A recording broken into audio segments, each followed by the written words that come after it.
ఏదెను వనమున యెహోవా దేవా మొదటి వివాహము చేసితివే. ఏదెను వనమున యెహోవా దేవా మొదటి వివాహము చేసితివే.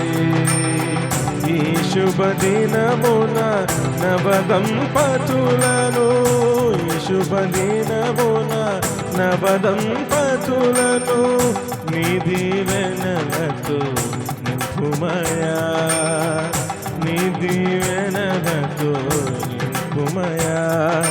దేవరావయ్యా